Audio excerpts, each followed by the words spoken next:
Brought to you by Technopova Curve 5G. Discover new horizon. नमस्कार, मी प्रणिता बोरसे. आपण पाहत आहात TV9 मराठी आणि आता बुलेटिनमध्ये पाहूयात महाफास्ट 100 बातम्या. पालिकेवर पुन्हा भगवा एखादी फडकवण्यासाठी जोमानं काम करा. मतदार याद्यांमधील किमान 300 घरातील मतदारांशी संपर्क ठेवा. उद्धव ठाकरेंकडून बैठकीत शाखा प्रमुखांना आदेश. बाळासाहेबांनंतरचा कारभार आम्हाला पटला नाही. शिवसेनेत फूट पडण्यामागे रश्मी ठाकरेंचा हात. पडद्यामागून रश्मी ठाकरेंचा हस्तक्षेप होता. भरत गोगावलेंचा दावा. गोगावले काय बोलले मी ऐकलं नाही. उडाणटप्पू लोकांच्या वक्तव्याला मी उत्तर देत नाही. गोगावलेंच्या विधानावर भास्कर जाधवांचा खोचक टोला. गोगावलेंना माहिती कुठून मिळाली माहित नाही. गोगावलेंना संपर्क करतो आणि त्यांच्याकडून संपूर्ण माहिती घेतो. गोगावलेंनी केलेल्या दाव्यावर उदय सामंतांची प्रतिक्रिया. मी शिवसेनेत होतो तेव्हा बाळासाहेब निर्णय घ्यायचे. शिवसेना सोडल्यानंतर पुन्हा जाण्याचा काही प्रश्न नव्हता. गोगावलेंनी ठाकरेंसंदर्भात केलेल्या दाव्यानंतर भुजबळांची प्रतिक्रिया. गोगावलेंसारख्या व्यक्तीच्या बुद्धीची कीव करावीशी वाटते. गोगावलेंचं वक्तव्य अधोगतीकडे जाणारं. त्यांचा पॉइंटच चुकलाय. गोगावलेंनी ठाकरेंसंदर्भात केलेल्या दाव्यानंतर किशोरी पेडणेकरांची टीका. राज ठाकरेंचं व्यक्तिमत्व वादळी. वादळाचा जसा थांगपत्ता लागत नाही तसंच राज ठाकरेंचं आहे. भाजप मंत्री चंद्रकांत पाटलांकडून राज ठाकरेंचं कौतुक. नाशिकच्या पालकमंत्रीपदासाठी मी इच्छुक नाही. पालकमंत्रीपदाच्या वादात मला पडायचं नाही. नाशिकच्या पालकमंत्रीपदाच्या वादावरून छगन भुजबळांची प्रतिक्रिया. भाजपकडून सुधाकर बडगुजरांना होणारा विरोध मावळला. बडगुजर आणि गणेश गीतेंच्या भाजप प्रवेशाला मुहूर्त लागला. भाजप शहराध्यक्ष सुनील केदार यांचं बडगुजर आणि गीतेंच्या प्रवेशावर स्पष्टीकरण. फडणवीसांना वाटतं ते मदारी आहेत. फडणवीसांकडे सत्ता, पैसे, बिल्डर लॉबी आहे, त्यामुळे ते सगळ्यांना नाचवतायत. संजय राऊतांची मुख्यमंत्री फडणवीसांवर टीका. निधी मिळत नाही म्हणून पक्ष सोडणार का? निधी मिळत नसल्यानं पक्ष सोडणं ही कोणती निष्ठा? संजय राऊतांचा राष्ट्रवादी शरदचंद्र पवार पक्षाच्या आमदारांना सवाल. धाराशिवमध्ये डीपीडीसीच्या निधीवरून भाजप सेनेत मतभेद. गैरव्यवहार होत असतानाही पालकमंत्र्यांकडून कारवाई नाही. भाजप जिल्हाध्यक्षांचा आरोप. दरम्यान सरनाईकांकडून भाजप आमदार राणा जगजितसिंह पाटलांची तक्रार. डीपीडीसीच्या विकास निधीला स्थगिती दिल्याचा आरोप. माळेगाव सहकारी साखर कारखाना निवडणुकीत अजित पवार 3 दिवसात प्रचाराच्या 12 सभा घेणार. दादांच्या नेतृत्वाखाली श्री निळकंठेश्वर पॅनलची निवडणूक लढत. आगामी स्थानिक स्वराज्य संस्था निवडणूक एमआयएम पूर्ण ताकदीनं स्वबळावर लढवणार. एमआयएमचे परभणी जिल्हा समन्वयक गौस झेन यांची माहिती. बीडच्या मस्ताजोगमध्ये उद्या होणारं रास्ता रोको आंदोलन स्थगित. उद्यापासून बीड जिल्ह्यातील शाळा सुरू होणार.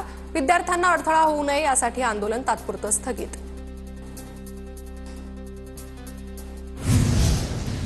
धनंजय देशमुख यांनी मुख्यमंत्री फडणवीसांची भेट घेतली. संतोष देशमुखांच्या मुलाच्या शिक्षणाची जबाबदारी फडणवीसांनी घेतली आहे. मुख्यमंत्र्यांकडून विराज देशमुखचा सैनिकी शाळेत प्रवेश. शासनात विलिनीकरण करण्याच्या मागणीसाठी एसटी कामगार आक्रमक. एसटी कामगार सेनेचं विविध 24 संघटनांना पत्र. विलिनीकरणासाठी एसटी कामगारांकडून पुन्हा आंदोलनाची हाक. आता लाडकी बहीण मोठ्या पडद्यावरही अवतरणार. लाडकी बहीण चित्रपटाचं शीर्षक. सांस्कृतिक कार्यमंत्री आशिष शेलारांच्या हस्ते चित्रपटाचा मुहूर्त. अहमदाबाद विमान अपघातातील 31 मृतदेहांचे डीएनए नमुने कुटुंबियांशी जुळले. आतापर्यंत 12 मृतदेह नातेवाईकांना सोपवले. विजय रुग्णालयाच्या डॉक्टरांची माहिती. विजय रुपाणींच्या मृतदेहाची ओळखही पटली. डॉक्टर पटेल यांची माहिती. विमान दुर्घटनेनंतर मेघाणी परिसर स्वच्छ करण्याचं काम सुरू. तसेच नातेवाईकांचे डीएनए सॅम्पल तपासून त्यांना मृतदेह ताब्यात देण्याचं कामही सुरू. ब्रिटिश सैन्याच्या विमानाचं भारतात इमर्जन्सी लँडिंग. F-35 विमानाचे तिरुवनंतपुरममध्ये इमर्जन्सी लँडिंग. इंधनाच्या कमतरतेमुळे विमानाचे इमर्जन्सी लँडिंग. केंद्राच्या परवानगीनंतर विमान परत मायदेशी जाणार. पंतप्रधान नरेंद्र मोदी आजपासून 5 दिवस परदेश दौऱ्यावर. G7 शिखर परिषदेत सहभाग घेणार. तर कॅनडासह सायप्रस, क्रोएशियालाही भेट देणार. गिरीश महाजनांचा एकनाथ खडसेंना धक्का. मुक्ताईनगर मतदारसंघातील पवारांच्या राष्ट्रवादीतील प्रदेश युवक सचिव विजय चौधरींसह कार्यकर्त्यांचा भाजपमध्ये प्रवेश. महाजनांच्या उपस्थितीत पक्षप्रवेश. शिवसैनिकांनी निवडणुकांसाठी कामाला लागावं. ठाकरे शिवसेनेच्या बैठकीत आदेश. उपनेते गुलाबराव वाघ यांनी शिवसैनिकांना मार्गदर्शन केलं. मीरा भाईंदरमध्ये समाजवादी पक्षाला खिंडार. जिल्हाध्यक्ष अजय मिश्रांसह शेकडो कार्यकर्त्यांचा शिंदेंच्या शिवसेनेत प्रवेश. पुण्यात सुंदर, स्वच्छ आणि विकसित कसबा. मिशन 100 दिवसचा शुभारंभ कार्यक्रम आमदार हेमंत रासने यांच्या संकल्पनेतून स्वच्छ निर्धार, कचऱ्याचे ढीग साठायचे तिथे साकारते 3D शिल्पकृती।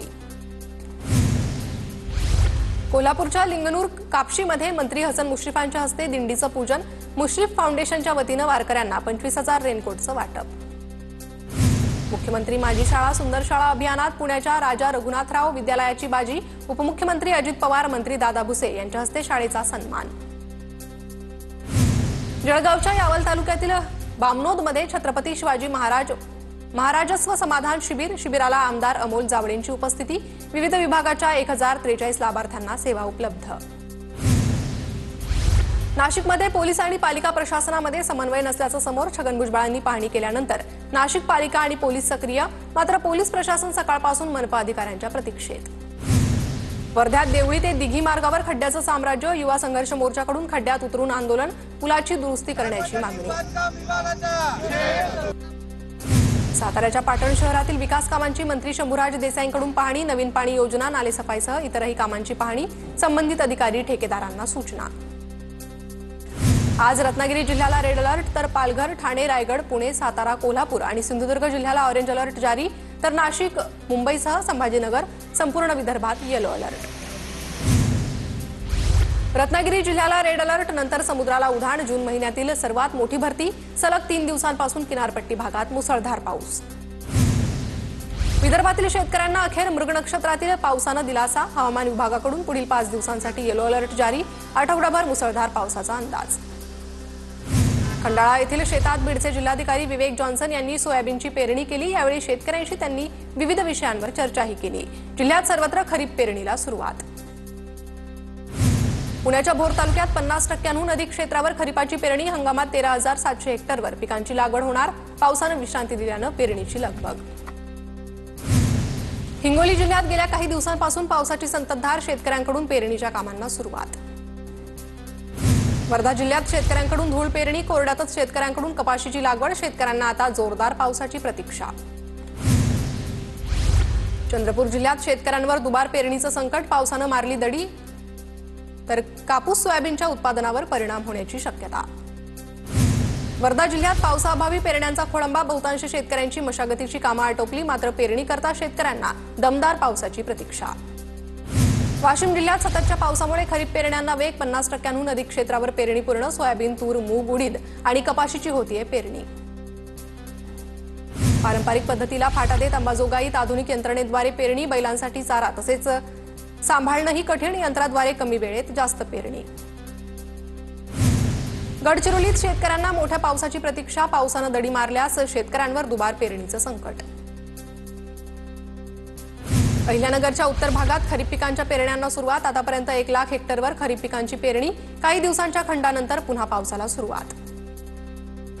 विसापुरात मका पिकावर खोडकीड आणि अळीचा प्रादुर्भाव, शेतकऱ्यानं मकावर रोटावेटर फिरवला, मे महिन्याच्या अवकाळी पावसानंतर 3 एकरवर केली होती लागवड। गोंदियाच्या शासकीय धान केंद्रावर आवक वाढली, शासकीय धान खरेदी केंद्रावर 2300 रुपये क्विंटल हमी भाव, खासगी बाजारपेठेत धानाला प्रति क्विंटल 1600 ते 1700 रुपये दर।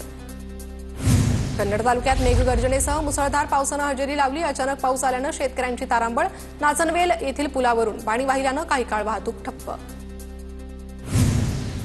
जालन्याच्या बदनापूर तालुक्यातील राजेवाडी खोडावाडीमध्ये वादळी वाऱ्यानं घरावरील पत्र उडाली, घरातील अन्नधान्य आणि संसारोपयोगी साहित्याचं नुकसान। वसई विरार शहरात रात्रभर पाऊस, रात्री कामावरून घरी जाणाऱ्या नागरिकांचे मोठे हाल, जोरदार पडलेल्या पावसामुळे वातावरणात गारवा। बदनापूर तालुक्यातील कंडारी खुर्द परिसरात ढगफुटी सदृश्य पाऊस, देव नदीला पहिल्यांदाच पूर, रस्त्यावरील वाहतूक विस्कळीत, वंजारवाडीत कपाशी वाहून गेली। पुण्याच्या मुळशी तालुक्यात काल मुसळधार पाऊस झाला, पुणे कोलाड महामार्गावरील पौडजवळ मुख्य रस्त्यावरून पाणी वाहिलं, दुहाधार पावसानं रस्त्याला नदीचं स्वरूप। बुलढाण्यातल्या मेहकर तालुक्यात पावसाची दमदार बॅटिंग, आपला दवाखान्यात पाणीच पाणी, गुडघाभर पाणी भरल्यानं दवाखान्याची सेवा विस्कळीत।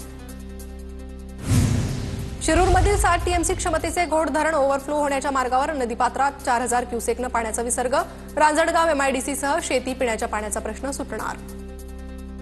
चंद्रपूर शहरालगतच वडोली गाव 8 दिवसांपासून अंधारातच, पहिल्या पावसातील वादळानं गावाला वीज पुरवठा करणारे खांब कोसळले, तक्रार करूनही महावितरणचं दुर्लक्ष, ग्रामस्थांचा आरोप। सिंधुदुर्गच्या कणकवली शहरातील उड्डाणपुलाला तडे गेल्याचं समोर, स्लॅब कोसळून दुर्घटना होण्याची भीती, महामार्ग प्राधिकरणाच्या कामाच्या दर्जावर प्रश्नचिन्ह उपस्थित. वाशिम जिल्ह्यातील 92 पाणी प्रकल्पांपैकी तब्बल 55 प्रकल्पांमध्ये पाण्याचा ठणठणाट. जिल्ह्यात केवळ 11% जलसाठा उपलब्ध. अनेक प्रकल्प कोरडे ठाक. दमदार पावसाची प्रतीक्षा. सह्याद्री घाट माथ्यावर जोरदार पाऊस. उजनी धरणातील पाणीसाठ्यात आवक वाढली. आगामी 4 दिवसात धरण 50% भरण्याची अपेक्षा. रत्नागिरी तालुक्यातील पावस परिसरात मुसळधार पाऊस बरसला. पावस बाजारपेठेतील नाल्याचं पाणी रस्त्यावर, दुकानं घरांमध्येही पाणी शिरलं. गाड्यांचंही नुकसान. लांजा तालुक्यातील पनोरे सुर्वेवाडीला पावसाचा फटका. गावातून जाणारा मुख्य रस्ता खचला. कोसळणाऱ्या पावसामुळे रस्त्याला भेगा. मुक्ताईनगर तालुक्यात उष्णतेनं नागरिक हैराण झाले होते. मात्र रात्रीच्या पावसानं नागरिकांना मोठा दिलासा. पावसानं शेती मशागतीच्या कामांनाही वेग मिळणार. मुळशी तालुक्यातील लवासाकडे जाणाऱ्या मोठ्या घाटात पावसाची धुवाधार बॅटिंग. जोरदार पावसानं घाटात दगडमाती वाहून आले. जेसीबीच्या सहाय्यानं राडारोडा हटकला. गेल्या 2 दिवसांपासून झालेल्या पावसानं कपिलधार धबधबा प्रवाहित. जून महिन्यात पहिल्यांदाच मोठ्या प्रमाणात पाऊस. धबधबा पाहण्यासाठी पर्यटकांची गर्दी.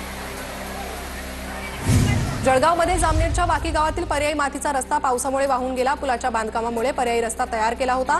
रस्त्याची माती वाहून शेतात शिरल्यानं 5 ते 6 एकर शेतीचंही नुकसान. मे महिन्याच्या अखेरीस वाशिममध्ये झालेल्या पावसामुळे संत्र्याचा मृगबहार धोक्यात. पावसामुळे झाडांवरील फुलं गळून पडली. उत्पादन घटण्याची शक्यता. शेतकरी आर्थिक अडचणीत. अमरावतीत वादळी पावसाचा पहिला बळी गेलाय. पेरणी करत असताना वीज कोसळून युवा शेतकऱ्याचा मृत्यू.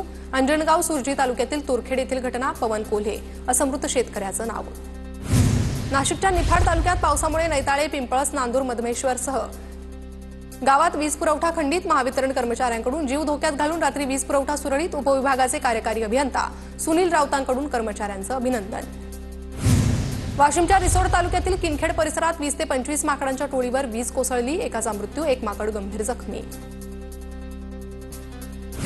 बीडच्या परळीत विवाहितेची सासरच्या मंडळींकडून छळ करून जीवे मारण्याचा प्रयत्न झाल्याचा प्रकार. पीडितेच्या तक्रारीवरून 5 जणांवर गुन्हा दाखल.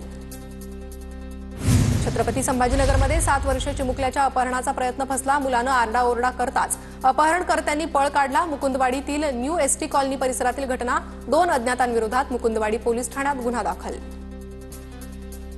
मध्य प्रदेशच्या बालाघाटमध्ये 4 नक्षलवाद्यांचा खात्मा. 3 महिला आणि 1 पुरुष नक्षलवाद्याचा समावेश. बालाघाट पोलीस आणि नक्षलवाद्यांमध्ये चकमक. कारवाई दरम्यान हँड ग्रेनेड आणि एसएलआर जप्त. नाशिकच्या राजापुरात रानडुकरांचा हिदोस. रानडुकरांकडून शिवारात घुसून पिकांची नासाडी. स्थानिकांकडून बंदोबस्त करण्याची मागणी. दखल न घेतल्यास आंदोलनाचा इशारा. जळगावात जुन्या वसतिगृहाच्या बांधकामासाठी नियमबाह्य पद्धतीनं निधी. जिल्हा रुग्णालयात स्ट्रक्चरल ऑडिट न करता निधी खर्च केल्याचा आरोप. सामाजिक कार्यकर्ते दिनेश भोळेंची जिल्हा प्रशासनाकडे तक्रार. शेतात काम करताना अंगावर वीज पडल्यानं पुरनाड येथील शेतकऱ्याचा मृत्यू. शांताराम शंकर असं 44 वर्षीय शेतकऱ्याचं नाव. शासनानं कुटुंबियांना मदत देण्याची मागणी. मीरा रोड वेस्टर्न एक्सप्रेस वेवर ट्रकचा अपघात. मुंबईहून विरारकडे जाणाऱ्या रस्त्यावर एक मोठा ट्रक उलटला. गोंदियाच्या चांदा फोर्ड मार्गावर आज 8 तासांचा मेगा ब्लॉक. ब्रह्मपुरी नागभीड दरम्यान इंटरलॉकिंगचं काम हाती. सर्व पॅसेंजर गाड्या आज रद्द. Brought to you by Techno Mobile. Discover new horizon.